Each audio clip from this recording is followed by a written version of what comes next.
기도하겠습니다. 하나님 아버지, 7명의 집사를 선택하는 오늘 말씀을 읽으면서 제게 주시는 하나님의 음성을 듣게 하여 주시옵소서.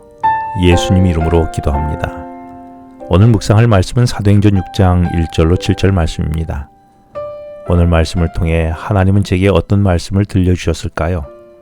그 음성이 들리도록 성령 하나님의 도움을 받고 오늘 말씀을 묵상하게 되기를 바랍니다. 사도들이 십자가 복음을 전하는 것은 그리 순탄치가 않았습니다. 시기와 질투와 기득권을 유지하려는 유대 지도자들의 위협이 있었지요. 그러나 사도들은 개의치 않고 예수님의 명령만 순종하며 말씀 선포를 게을리하지 않았습니다. 그래서 교회는 성장하게 되어 예수의 제자들이 더 많아졌다라고 1절에서 말씀합니다. 이렇게 교회의 규모가 커지다 보니 문제가 생겼습니다. 그것은 연약한 과부들을 돕는 문제였지요.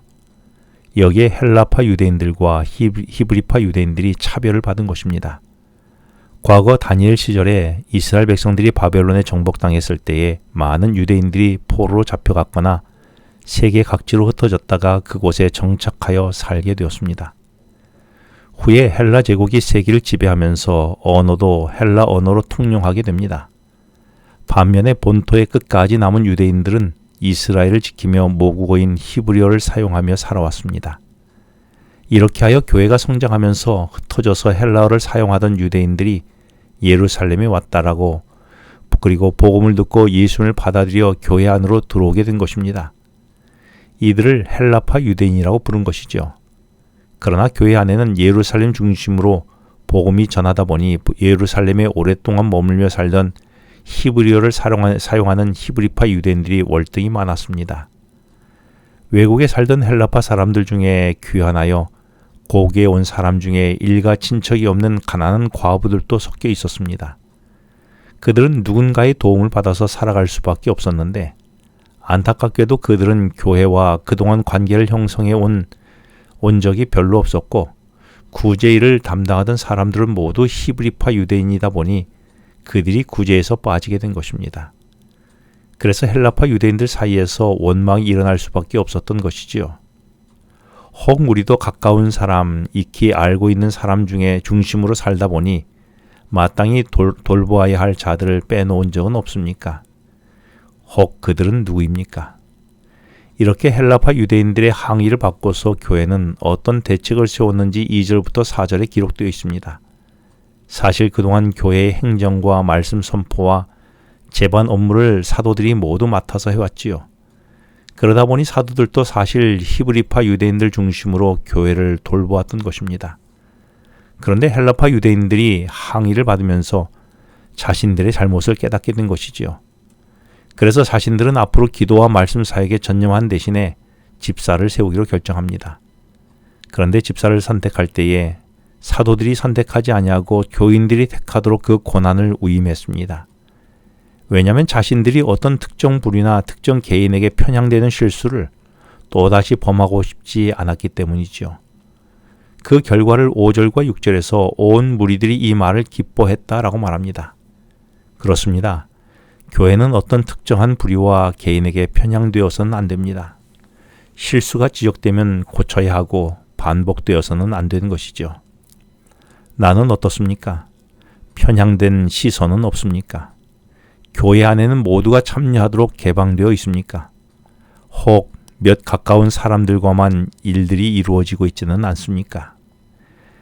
이제 이렇게 하여 뽑은 사람들이 5절에서 스데반, 빌립, 브로고로, 니가노르, 디몬, 바메나 그리고 니골라였습니다.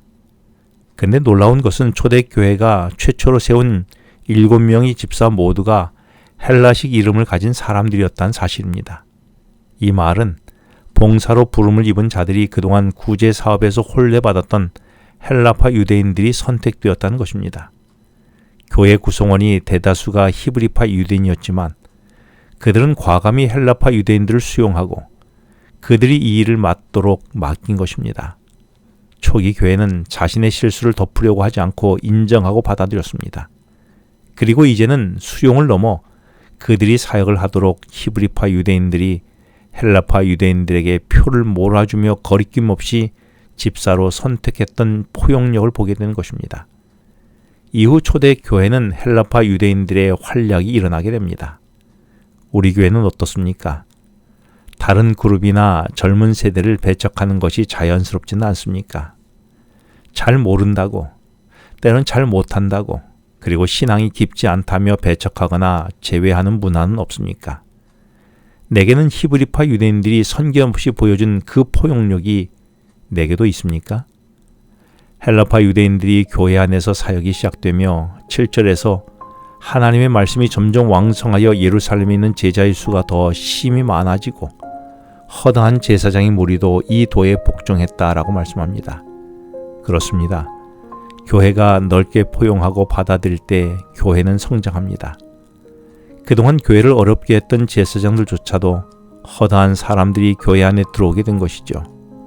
이런 수용적 교회의 모습이 우리 교회의 모습이 되기를 기도해 봅니다. 기도하겠습니다.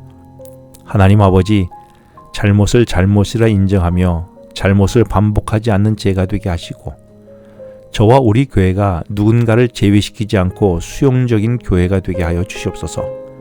예수님 이름으로 기도합니다. 지금은 개인 기도 시간입니다. 오늘 주신 말씀을 묵상하면서 주어진 기도 제목과 개인 기도 제목을 놓고 기도하시겠습니다.